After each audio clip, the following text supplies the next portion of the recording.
ñoom ñu bañ leen voter mu ne waaye ñoom xam nañ ko ndax ñoom ñoo yor état am nañu renseignement yi te dinañ ko faj est-ce que loolu coïncidence la ak ñu xëy rek la lendemain force de l'ordre yi dem biir université. day wax li ko neex.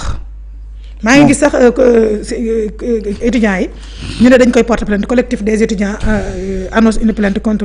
nañ ko teg ci suuf pour diffamation du jàll premier ministre mën na ko porter plainte ba mu jàll. d'accord kooku moom nañ ko teg ci suuf. ñu ne tamit le président de l'amicale de la faculté de médecine Cheikh Atab Sagna arrêté par les forces de l'ordre tey. nañ ko bàyyi mu ñibbi. si on doit arrêter des gens. c'est Bamba Cissé qu'on doit arrêter. d'accord si les forces de l'ordre am nañu courage. président Bassirou Diomaye Faye tey soir il devrait renvoyer maître Bamba Cissé da ko waroon dàq.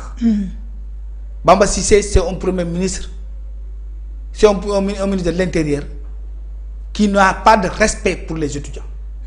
loolu mooy la vérité qu'il veut dire. d'accord s'il y a des gens à arrêter c'est le premier ministre Ousmane Sonko qu'il faut arrêter parce que il endosse toute cette responsabilité là s'il y a quelqu'un qu'il faut arrêter c'est Bassirou Diomaye Faye qu'il faut arrêter il faut les arrêter ñoo yem c'est du 6 à 9 ils veulent détruire l'université sénégalaise et pour une raison connue créer une crise qui puisse masquer cet échec crise rek la gars yi di wër fu mu toll nii moo rek lañ bëgg. yàlla bu ma am. lu taal réew mi.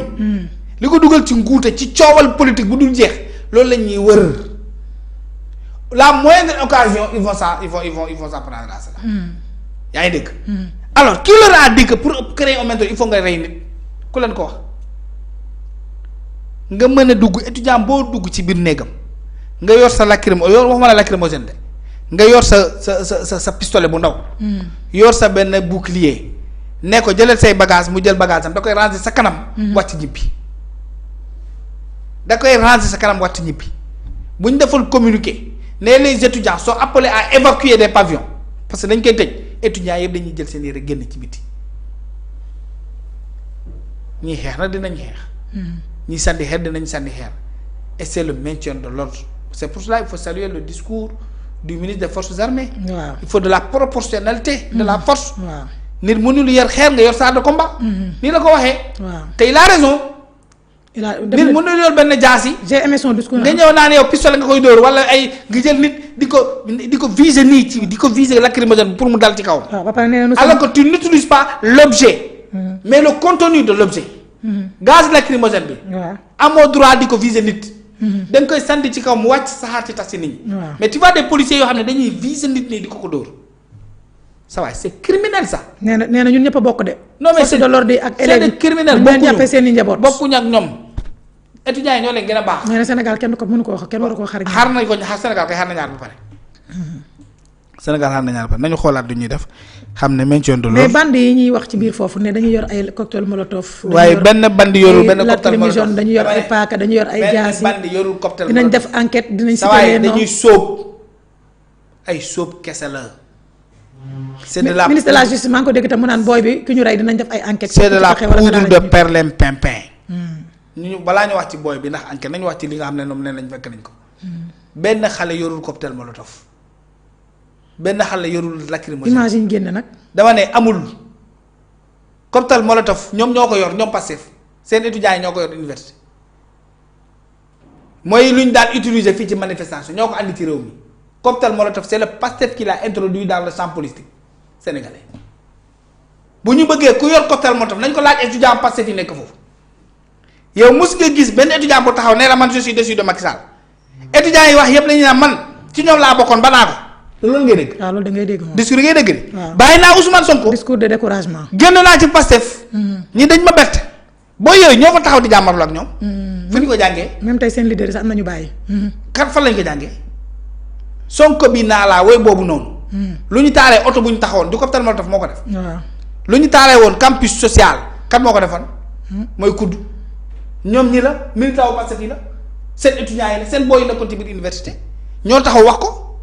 Ousmane Sonko ñoo la doon taalal fii ñi taal chapiteau bu fac droit taal fac pharmacie ñan la ñoom la ils sont toujours là loolu daaw yàggul bu mu xewee c'est les mêmes personnes qui ont utilisé les mêmes pratiques contre leur propre leader politique ñoom la jaasi ñoom la cocktail molotov ñoom la maintenant lacrymogène bu muy wax loolu itam du dëgg c'est pas vrai Sénégal amul benn boutique buy jaay lacrymogène fii fan lañ ko jëlee. bu ñu ko jëlee. fan lañ koy jëndee. question la de. gis nga mos nga dëgg fii ay marché lacrymogène fii. fii c'est vrai que am na ay marché noir pour pistolet. am na marché noir pour arme de charge. mais y a des marchés normal ici des boutiques normalisées qui vendent des armes. c'est vrai nit mën na fa dem jënd fa arme légalement yor autorisation de port d'arme dem utiliser ko ci université dem mën na nekk. mais lacrymogène et puis booba si ça se permet de dire lu ci ñuy lacrymogène policier yàgg na dóor lacrymogène du tàkk ñun yàgg nañu manifester yàgg nañu def des manifestations politiques. policier mooy toog sa kanam dóor lacrymogène mu naaw mu wadd du toj. nga for ko delloo ko xale yi dañ cay for di delloo. mooy ñoom ñi takk yi la ñuy for. waaw léegi yii nga xam ne c'est des balles perdues du takk. bu ci étudiant bi jotee xamul nu mu koy manipuler. y a un temps entre la projection boo xam ne ñoom xam nañu ñaata minute la wala ñaata seconde la. ak bu muy exploser étudiant bi xamu ko les grenades militaires létales mais bi ngay désarmer am na nombre de secondes bi nga war a compter lu ñu ko wax ci télé bi quand tu le comptes tac tac xam nga ne seconde bu ci day taal day nga soog a sànni xam ñoom xam nañu ko noonu la demee ci grenade yi am na yoo xam ne nit mënu ko sànni ak loxo neen arme rek moo ko mën a taal am na yoo xam ne c'est manuel da ngay xëcc sànni grenade yi am na yoo xam ne bruit rek lay def kese lay def boum c'est pour dissuader y a tout on a tout vu am na ay grenades yoo xam ne man am na benn jamono ci samay tànk lañ ko sànni. samay tànk fii ci kër góor gi te dama demoon couvrir le policier vient il sait que nous sommes de la presse je suis journaliste da ko dindi sànni ko ci samay tànk léegi étudiants yi bu tombee ci li nga xam ne dañ ko dóor te takkul. te désarmé na ba pare dafa benn blocage bu ndaw rek lay def dafa bloqué lu daw moo ko bloqué bu ci manipulation ndaw mu toj seen loxo. Après il se permet de dire que oui les grenades là c'est pas des grenades de notre police ce discours là c'est du déjà entendu ni yàgg nañu ko dégg.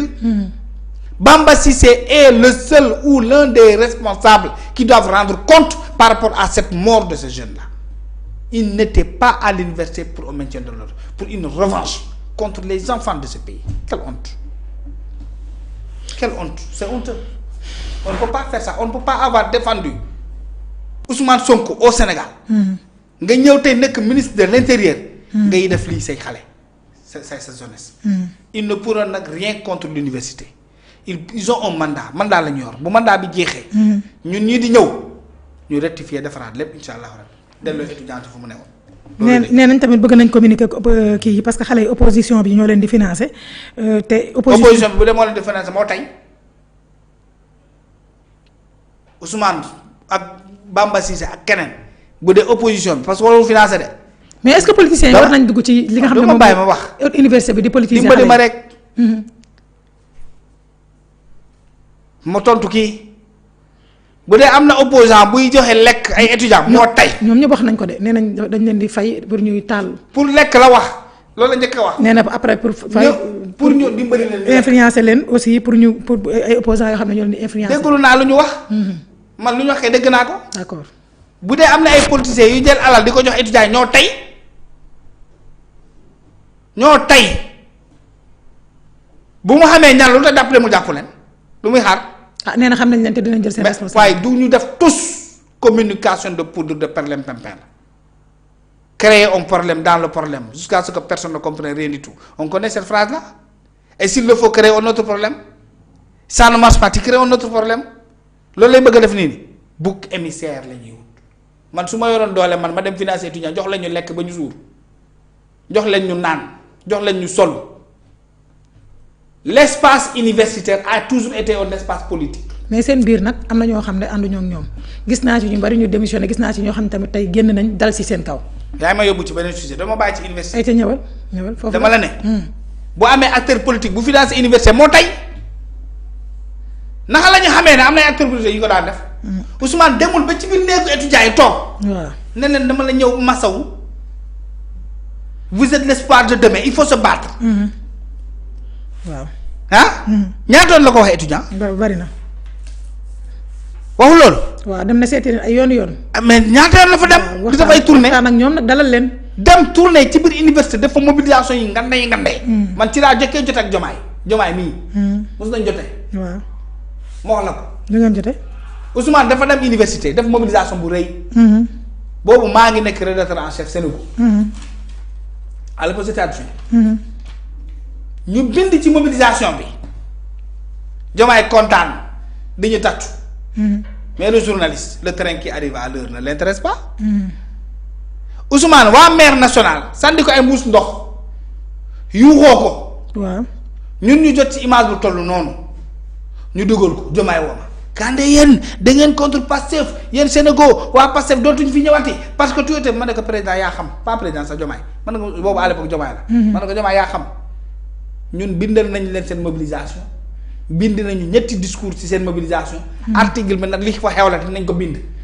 bu la neexee bu benn waa Pastef ñëwaat Sénégal. ñun on ça ne nous regarde pas. d'accord noonu la demee. kon ñoom yàgg nañ dem université. toog ni naan ay kii acteur politique dangaa mën a séparer Sénégal acteur politique ak étudiant. bu tabaski jotee acteur politique dem yóbbu bus pour mu ñibbi këram. nii maire yi ñooy dem di jëli étudiants yi di leen def jox ay bus lu tax waxu ne ba leen ko lu tax waxu ko. waaw doy na waar de. y a des maires qui mettent à disposition des étudiants des bus. pour qu'ils rentrent chez eux. waaw. même bu leen ko def. même Rufisque gi sax amoon na immeuble boo xam ne maire yi ñoo ko. pour les autres les étudiants qui n'ont pas de logement à l'université. du maire yi ñoo leen di loger. seen i maire ñoo leen di loger. loolu du politique c'est pas des actions politiques. Rufisque amoon na ci problème bu mel noonu ay bor yu bari. mais man mii sax samay étudiants commune ba léegi ñoo ngi may topp pour ma dimbali leen ñu fay seen immeuble. maa leen faalewul parce que ñoo demoon woteel Pastef. d'accord tous les jours ma recevoir un message. dimbali ñu ñoo ngi bëgg a dee ma ne leen déet lii ngeen di dund nii waxoon naa leen ko di assumer leen dund leen lu métti tuuti sinon day yomb trop du yéen a tànnoon passé. ngeen ni naan man Amadou Ba moom may financé Macky Sall la ak banque mondiale. loolu la ñu doon wax de kii daa dem liggéey am xaalis ba pare ñu fi jëm noonu nax nguur gi jeex na man de dem boo leen changé nguur di ngeen souffrir de boo leen changé surtout yéen dëkk yi fale di ngeen souffrir Diomaye dem na fa demaatu fa dem ba Ziguinchor Sédhiou ne leen ba lee jox ma leen ministre te ñëwuma ci yéen loolu la lay def première fois deuxième fois bi mu ñëw ba Koumpentoum ñëw ba kii ba Koumpentoum tournaaru Tambacounda bi. ne waa ko daam ba lee maa ngi leen di rombati encore faalewu ma leen vous n'existez pas à mes yeux ñoo ñëw tey di jooy kon acteur politique parti politique ak étudiant Ousmane Sonko mënu ci tous parce que moom ça l'a servi Diomaye mënu ci tous parce que ça l'a servi le ministre de l'intérieur tous la ci mënul parce que ça l'a servi. nee nañu profité ci même le ministre de l'enseignement supérieur tous lañ ci mënul. nee na gars yi dañuy profité mënuñu ci tas mais ñoo tey man su ma amoon doole maay financer étudiants yi ma ne leen bloqué leen les rues de Dakar politique la fàtt leen fépp su ma ko mënoon ma def ko fii kan la ñuy bëgg a fontoo dangaa mën a def dara ba falu naan yow loolu ngay dindi moom lépp lu mu wax xamal ne xam na ko ba pare lu Sonko wax. gis naa benn booy bi nee na xanaa dara bi mu nee dañ leen fay booy bi nee na moom xanaa kon dara leen doon fay. mais dama la ne. Pastef da doon financer ay nit financer ay étudiants financer les jeunes pour leur lutte loolu Sonko da ngaa mën a weddi. mais kan dinañ taxaw ci Diomaye da ngaa mën a weddi. nañ taxaw ci njàng même maître Bamba Cissé mënu ko weddi. ils ont financé des jeunes pour mener des combats ñoom ñoo ko wax man na waxuma ko. ana ko réussi Thiam wax ko woon. waaw. ak Famba. waaw yaay Fatima. waxul loolu. maa leen financé. Tunkara waxoon na man presque duggal naa ñaata 100 millions xaw ma ñaata la kii. 500 millions presque ci combat bi. waxuñu ko seen chaîne YouTube boobu ñu valoriser tey bu moo daan wax étudiants yi nan la ñuy def ba fàtt université boo leen génnee fàtt fii fàtt fee xaw ma nan la tudd seen YouTube bu bon boobu. tey reconnaître nañ ko sax nee na organe de presse la. da mu ngi bénéficier ci fonds d'aide à la presse. mu tudd chaîne YouTube bi fàtte nga tudd. Xalaat TV. stratégie mu daan teg fii dinaa li ngeen di jaar loolu du Pastef la kan la woon même Kopar Express était pro Pastef kon xam nañ ne xaalis kon dañ koy utiliser pour yàq quoi Ousmane xam na ko kon daa tiit lu mu daan def ñu retourner ko li nga daan def on fera pire parce que les gens sont à l'opposition loolu moom na ko xamee noonu moom les moyens qu'il a utilisé là. ñi ko jege woon tey nekk ci opposition xam nañ ko. mais Kandé nañ taxaw foofu parce que bu fekkee ne tey les politiciens dañuy dem ci fi nga xam ne moom mooy temple du savoir muy université bëgg ko def champ de bataille bu politique. politique du savoir. waaw xaaral rek politique ça va bu fi défendre le jàmm. non défendre ma jàmm. l'université a toujours été un espace politique. bàyyi ma posé dama la ne l'université a toujours été un espace politique. bàyyi ma ñëw tous les grands leaders politiques yi ngay gis nii dans le monde. kan bàyyi ma génn dama nangam du ma la bàyyi ko parce que loolu du ma la ko nangu. Barack Obama ba ngay dégg. waaw université la commencé politique. waaw mais bàyyi ma génn Macky Sall université la commencé politique. Abdoulaye Wade université la commencé politique. d'accord Ousmane Sonko rek moo nekkoon université di def yëfu Ibadou Rahmane ay élèves mu tudd mooy l'association des élèves musulmans du Sénégal. waaw léegi moom rek moo nekkoon université.